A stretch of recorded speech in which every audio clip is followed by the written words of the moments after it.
Bagaimana strategi yang tepat dalam memilih formasi CPNS agar peluang lolos semakin besar? Tonton video yang sampai selesai. Assalamualaikum warahmatullahi wabarakatuh. Bertemu lagi dengan aku Mili Umri dan tentu masih di channel Mr. Mili.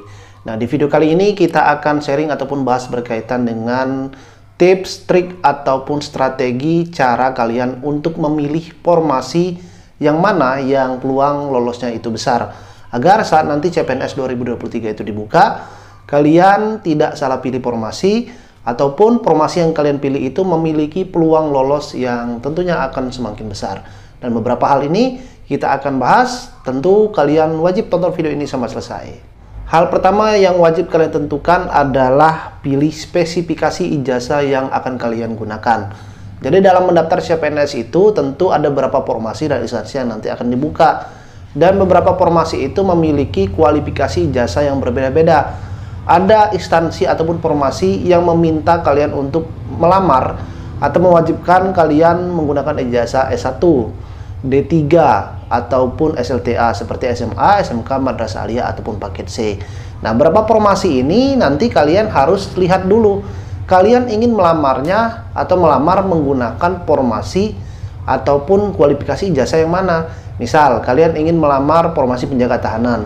Tentu formasi penjaga tahanan ini kan kualifikasi ijazahnya adalah wajib. Jadi sifatnya wajib menggunakan ijazah SLTA sederajat. Walaupun kalian ada ijazah S1 ataupun telah tamat ijazah S2 atau kalian sudah ada ijazah S3, tetapi kalian wajib menggunakan ijazah SLTA kalian untuk melamar formasi penjaga tahanan. Bukan kalian menggunakan ijazah S1 kemudian kalian melamar formasi penjaga tahanan ini dengan menggunakan ijazah S1, S2 ataupun D3 yang kalian miliki. Nah, jadi ini sangat penting.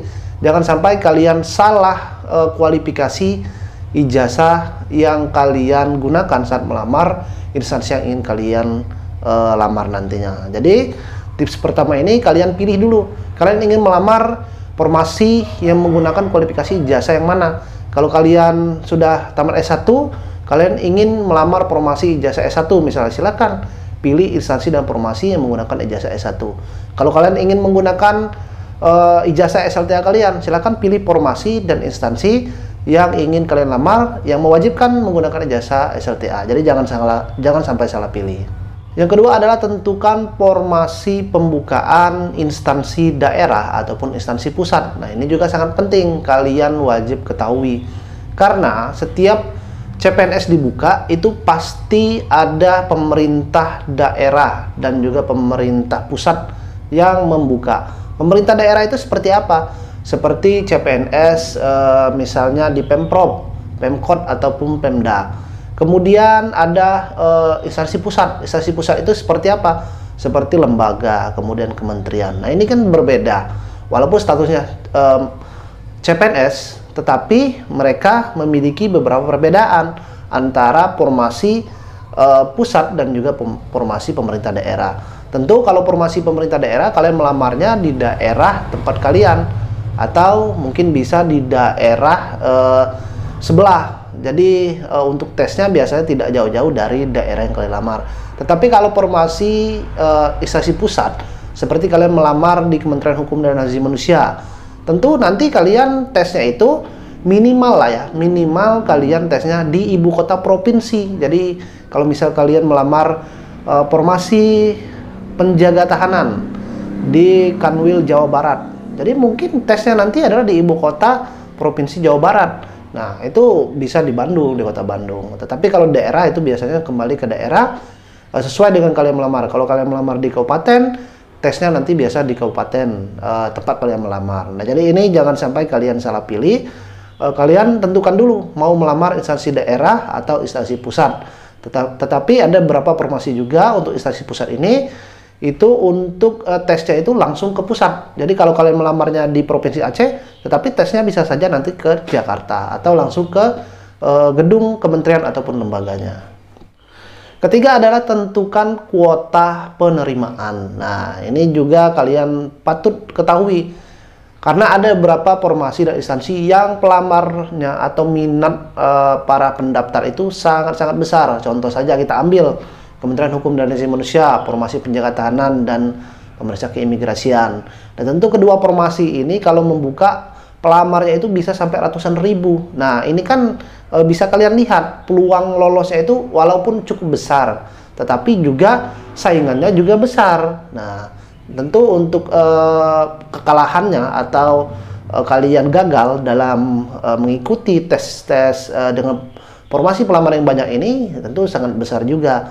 Nah, untuk memilih kuota formasi yang banyak pelamarnya ini, kalian bisa memilih, bisa kalian lihat itu formasinya sedikit untuk yang lamar ataupun banyak yang lamar. Jadi mungkin kalian strateginya bisa berkaca kepada tahun atau penerimaan CPNS di tahun sebelumnya, karena ada beberapa formasi dan instansi yang terkadang nol peminatnya, jadi tidak ada yang peminatnya. Nah, itu bisa kalian lamar, bisa kalian ikuti karena peluang lolosnya cukup besar jika formasi yang dibuka banyak tetapi untuk kuota atau pelamarnya itu sangat-sangat sedikit. Nah, ini peluangnya juga cukup besar.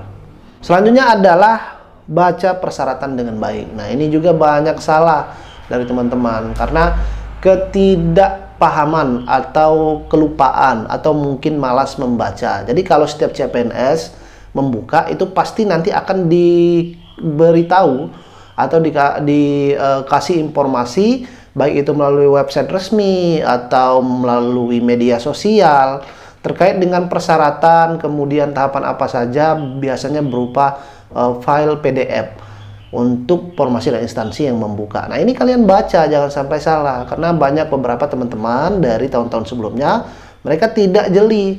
Jadi saat pelamar mereka gagal, kemudian protes, alhasil mereka tetap gagal karena sudah ditentukan. Misalnya saja tinggi badan kemarin 160, kok sekarang sudah naik 165? Emang udah baru ya persyaratan? Ternyata memang persyaratannya dinaikkan. Nah, karena dari pelamar tersebut itu mereka tidak membaca bahwa persyaratan sudah dinaikkan. Mereka hanya berpatokan, oh tahun kemarin 160, tahun ini juga pasti 160. Nah, itu kan adalah hal-hal yang sebenarnya bisa kalian antisipasi, tetapi karena kurangnya literasi pemahaman kalian, hal tersebut menyebabkan kalian jadi gagal. Jadi saat pendaftaran CPNS dibuka, kalian baca terlebih dahulu persyaratan dengan baik. Jadi jangan kalian sibuk untuk saat pendaftaran dibuka nih, pendaftaran dibuka kalian harus cepat-cepat daftar. Enggak, pendaftaran itu biasanya 1 bulan sampai 2 bulan itu pembukaan penerimaan untuk pendaftaran. Jadi masih ada cukup waktu untuk kalian baca persyaratan dengan baik, kemudian kalian persiapkan persyaratan itu, baru kalian mendaftar melalui akun SSCASN bkn.go.id. Kemudian kalian cari juga jurusan yang lebih spesifik, jangan yang banyak jurusannya. Nah, ini biasanya untuk mereka yang ingin melamar melalui kualifikasi ijazah S1 ataupun D3, karena ada beberapa formasi yang terkadang memang saat membuka CPNS mereka untuk misalnya kualifikasi peranata komputer. Nah, itu persyaratannya adalah kualifikasi ijazah yang dibutuhkan banyak, S1 misalnya desain grafis, S1 komputer, S1 manajemen komputer, S1. Nah, itu kan banyak sekali spesifik ijazah yang bisa dilamar. Nah, kalau bisa pilih formasi itu yang hanya membuka atau yang menggunakan kualifikasi ijazah S1 saja, misalnya teknik kimia. Jadi wajib menggunakan ijazah S1 teknik kimia saja, tidak ada S1 kimia biasa, S1 kimia apa, itu tidak ada. Jadi cari yang memang formasi yang tidak banyak kualifikasi ijazah yang diminta atau berbagai macam kualifikasi ijazah yang dibutuhkan. Nah, itu. Jadi kalian dicari dulu, dilihat dulu kira-kira formasi ini kualifikasi ijazahnya 1 atau banyak. Kalau banyak itu tentu peluang orang yang melamar untuk formasi itu juga sangat banyak. Selanjutnya adalah kalian pikirkan juga terkait dengan lokasi tes. Nah, ini juga kalian wajib waspada ataupun wajib kalian ketahui dari awal untuk lokasi tes ini. Karena ada beberapa formasi dan instansi yang mereka lokasi tesnya itu langsung ke pusat atau ke kementerian lembaga. Nah, kalian tentukan dulu dari jarak tempat kalian, jangan sampai nanti kalau untuk dalam perjalanan kan cukup jauh. Kalian kalau lokasinya jauh itu kan butuh tempat tinggal, atau mungkin kalian dalam perjalanan butuh ongkos, kemudian kalian di sana nanti butuh makan. Nah, jangan hal itu yang menyebabkan kalian terbebani nantinya. Jadi saat melamar tes CPNS itu kan sudah banyak nih sekarang. Kalian sudah mengetahui seharusnya kalau saya tesnya di formasi penjaga tahanan, nanti tesnya di mana ya kira-kira? Apa ke pusat atau ke daerah saya atau misal ke ibu kota provinsi? Ya, kalau ke ibu kota provinsi masih lah ya. Kalau kalian dari daerah ataupun dari desa itu ke ibu kota provinsi mungkin masih di seputar provinsi kalian sendiri. Bagaimana kalau kalian yang mengikuti tes menggunakan surat domisili, kalian di provinsi kalian tidak membuka, kemudian kalian ikut ke provinsi sebelah. Nah, tentu tesnya di provinsi sebelah, bukan di provinsi kalian sesuai alamat KTP, karena kalian ikutnya di provinsi sebelah. Nah, jadi untuk tempat tes ini, lokasi tes ini, kalian perlu juga pikirkan mulai dari biaya perjalanan, kemudian mulai dari tempat kalian mungkin menginap nantinya dan sebagainya. Nah, ini juga harus kalian pikirkan terkait dengan lokasi tes saat kalian ingin mendaftar ataupun memilih formasi CPNS ini. Kemudian tips selanjutnya sebelum memilih formasi atau mendaftar CPNS adalah pikirkan terlebih dahulu penempatan. Nah, ini penempatan ini juga penting. Penempatan ini banyak sekali mereka yang masih kebingungan atau merasa ketipu. Kenapa saya bilang mereka merasa ketipu? Ada beberapa formasi yang memang mereka walaupun mendaftarnya sesuai domisili, tetapi mereka ditempatkan itu di seluruh wilayah Indonesia. Contoh, mereka mendaftar formasi doktor, misalnya di Kementerian Hukum dan Asasi Manusia itu ada formasi doktor. Mereka pikir untuk nanti penempatannya itu di wilayah mereka mendaftar, tetapi ternyata tidak. Mereka mendaftarnya di Provinsi Padang atau Sumatera Barat, kemudian mereka ditempatkan ternyata di Jawa Barat. Nah, itu kan artinya penempatannya tidak sesuai prediksi yang pelamar itu mau. Nah, ini juga kalian wajib ketahui. Apakah penempatannya nanti itu sesuai dengan wilayah domisili, sesuai wilayah tempat kalian mendaftar, atau mungkin akan ditempatkan di seluruh wilayah Indonesia. Karena ada kejadian yang DM saya untuk tahun sebelumnya, dia bilang, "Bang, suami saya itu saya asli Jawa Barat, kemudian saya ikut di tes Jawa Barat. Kenapa suami saya ditempatkan di Kalimantan?" Ternyata saya lihat mereka mengikuti formasi, kalau nggak salah itu adalah penyuluh hukum di Kementerian Hukum dan Asasi Manusia. Ternyata tempatnya di sana, dan mereka tidak mensiasati. Alhasil apa? Alhasil mereka kalau nggak salah info terakhirnya tetap lanjut, walaupun ya ada yang harus dikorbankan, tentunya keluarga dan anak. Nah, ini juga wajib kalian pikirkan dari sekarang untuk penempatan ini. Jadi bisa cari-cari tahu untuk formasi dan instansi yang ingin kalian lamar nantinya. Oke, untuk teman-teman yang mungkin ingin mempersiapkan tes CPNS ataupun mempersiapkan menghadapi tes SKDCAT ini, kalian bisa ikut bimbel ya. Sekali lagi bisa ikut bimbel, dan juga sudah beberapa kelas yang sudah saya buka. Jadi silakan kalian bisa langsung klik link yang ada di deskripsi video ini, atau mungkin kalian bisa langsung DM ke Instagram aku Mili Umri. Nanti akan aku pandu jika kalian ingin mendaftar bimbel ataupun ingin juga membeli buku SKDCAT. Nah, di bimbel ini kita selain akan belajar materi SKDCAT, kita akan sharing-sharing juga seputar persiapan-persiapan dari tes CPNS ini. Kemudian nanti ada soal-soal harian dan banyak lagi keuntungan dan benefit yang kalian dapatkan. Oke, langsung saja gabung di bimbel. Silakan kalian klik link di deskripsi video ini jika ingin bergabung. Tentunya saya tunggu untuk kalian semua. Terakhir adalah gaji dan tunjangan. Nah, ini juga gaji dan tunjangan ini tentu untuk instansi ataupun formasi pemerintah daerah ataupun pusat itu memiliki berbeda terkait dengan gaji dan juga tunjangan. Masing-masing instansi, masing-masing formasi memiliki kebijakan terkait dengan tunjangan ataupun gaji ini masing-masing, dan juga kualifikasi juga ijazah yang menentukan. Kalau ijazah SLTA biasanya 2A. Nah, jadi kalau ijazah S1 itu 3A.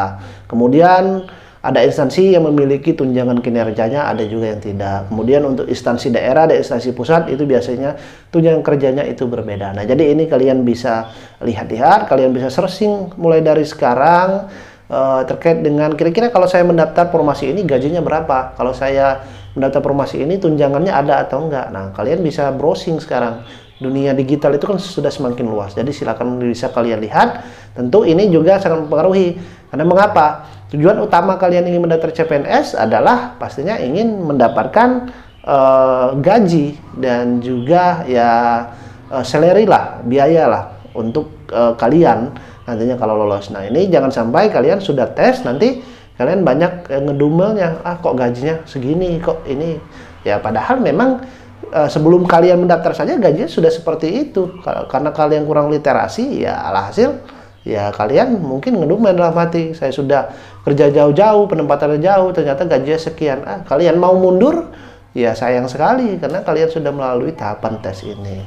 Nah itu ya untuk beberapa beberapa strategi ataupun tips sebelum kalian memilih formasi CPNS ini.